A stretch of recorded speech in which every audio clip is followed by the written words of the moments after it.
পরমাত্মা কী? এই প্রশ্নের উত্তর দিতে গিয়ে বলা যায়, একটা অস্পষ্ট ধারণাকে স্পষ্ট করার জন্য এটি বলা হচ্ছে।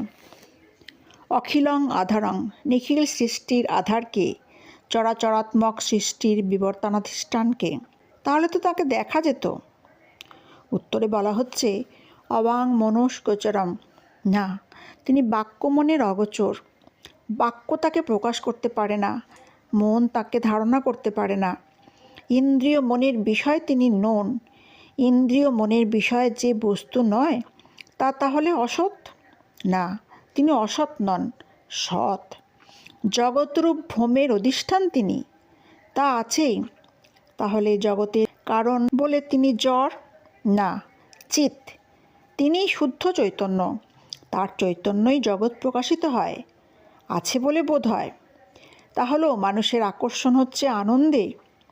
সৎ চিতে আনন্দ কি আছে? উত্তরে বলা হচ্ছে, তিনি আনন্দ স্বরূপ, আনন্দম।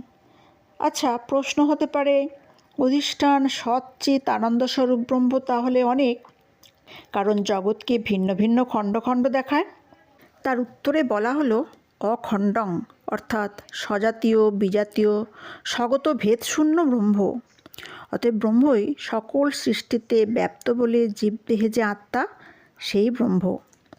এই ঐক্যবোধ জন্মানোই এই শাস্ত্রের বিষয়। এই ঐক্যজ্ঞান হলেই পরম আনন্দ লাভ, সকল দুঃখের অবসান, জন্মমৃত্যুর প্রবাহ থেকে মুক্তি, সকল সংসারের ও সংশয়ের নাশ, হৃদয়ন্তীর উচ্ছেদ, সকল কর্মের শেষ হয়, মানুষ মুক্তি লাভ করে।